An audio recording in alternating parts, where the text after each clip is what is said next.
क्या सद्गुरुदेव के दर्शन के बाद भी ईश्वर दर्शन की आवश्यकता होती है? इसमें प्रबल श्रद्धा की आवश्यकता है। जब हमारी प्रबल श्रद्धा होती है तो हम पाषाण से भगवान को प्रकट करते देखा भक्तों को। प्रबल श्रद्धा हो जाती है तो भूत से नामदेव जी ने भगवान प्रकट कर लिया, कुत्ते में भी भगवान प्रकट कर लिया, प्रहलाद जी ने खंबे से भगवान प्रकट कर लिया। तो भगवान का साक्षात स्वरूप गुरुदेव तो है ही है। गुरुर ब्रह्मा गुरुर विष्णु गुरुदेव महेश्वरा, गुरु साक्षात परब्रह्म तस्मै श्री गुरुवे नमः। पर ऐसी भावना नहीं होती।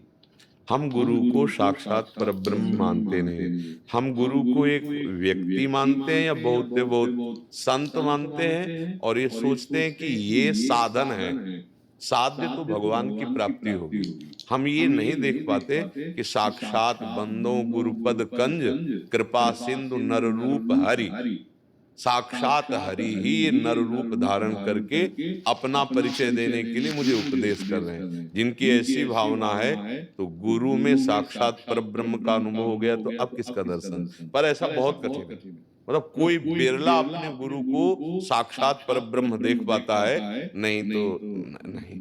क्योंकि भावना का ही तो सारा खेल है। वैसे परब्रह्म तो सब में विराजमान है, गुरु तो है ही। जब किसी ने अपनी उपासना की परिपक्व अवस्था में देखा तो जड़ चेतन जग जीव जो सकल राम में जाने, जैसे गोस्वामी तुलसी। किसी ने अपनी परिपक्व अवस्था में श्याम देखा तो सब में श्याम दिखाई दिए। गुरु में क्या है?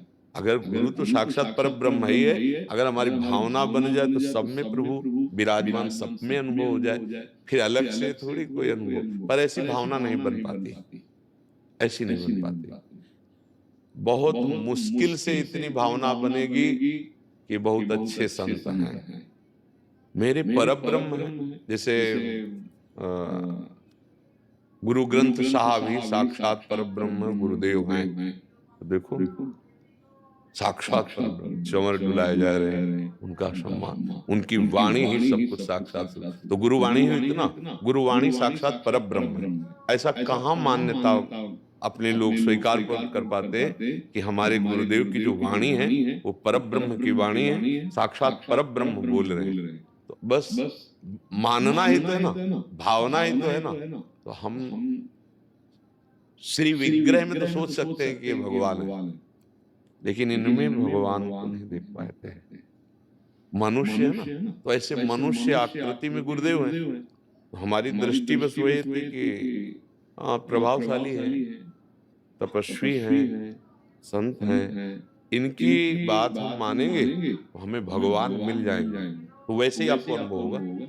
ये यथामाम प्रपद्यन्ते तास तथैव जाम्यहम्। जब ये बात आ गई कि अहो भाग्य, मुझे भगवान मिल गए, तो ये ढांचा फिर नहीं दिखाई देने लगेगा कुछ दिन बाद।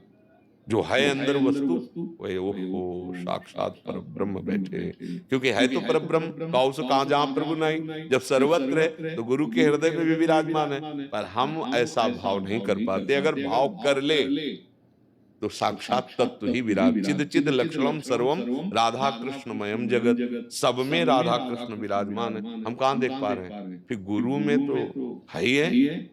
प्रभु गुरु गोविंद ने भेद कराई, गोविंद और गुरु दो थोड़ी है, वो तो एक ही वस्तु है। पर हम कहाँ ऐसा भाव कर पाते हैं। ऐसा भाव हो जाए तो फिर और कोई साधन ही नहीं करना। गुरु साक्षात परब्रह्म, हम अपने परब्रह्म का दर्शन कर रहे हैं, मुझे और किसी के दर्शन की जरूरत नहीं है। और कोई है ऐसी हमें भावना नहीं। अखंड मंडलाकारम व्याप्तम, चर अचर में मेरे गुरुदेव विराजमान है और सामने मेरे साक्षात परब्रह्म बैठा हुआ है। अब मुझे क्या निहाल। पर ऐसी भावना होना बड़ा कठिन है। हाँ, हम गुण दोषमयी वृत्तियों वाले बस गुण दोषों को देखते हैं। चार प्रणाम कर रहे हैं तो हम भी प्रणाम कर रहे हैं। क्यों प्रणाम कर रहे हैं हम, इसका उत्तर हमारे पास नहीं। वो प्रणाम कर रहा है इसलिए मैं प्रणाम कर रहा हूँ। तो हम लोग ऐसी भावना के, हमारे अंदर पर्सनल भावना इतनी सुदृढ़ नहीं कि वो पता नहीं क्यों प्रणाम कर रहा है। हम ऐसे नहीं, हम तो देखेंगे हमारी श्रद्धा कितनी बनती है, हमारा भाव कितना बनता है। तो ऐसे तो गुरु तो लाखों लोग बना लेते हैं, लेकिन गुरु की बात मानना, गुरु के प्रति वो भाव कर पाना कोई बिरला होता है। तभी बिरला वो जो होता है उसे भगवत प्राप्ति होती है। नहीं तो लाखों गुरु बनाने के बाद फिर हम संसार में भटक जाए, ऐसा कैसे हो सकता है। गुरु तो हमको भगवत प्राप्ति, भगवत तत्व का अनुभव कराने के लिए आया हुआ है, क्योंकि वही भगवत तत्व है। सोई जाने जे देव जनाई, तो अपने आप को जनाने के लिए वो आए हुए हैं। पर ऐसी भावना बहुत कठिन है, बहुत दुर्लभ है। यदि ऐसी भावना बन जाए तो अमोघस्य है। निश्चित वो गुरुदेव में अपने साक्षात्कार की जो भावना है, जिस भाव की, राम कृष्ण हरि निर्गुण सगुण जो भी, वो गुरु में ही देख पाएगा कि मेरे गुरुदेव साक्षात है। शिवांगी जी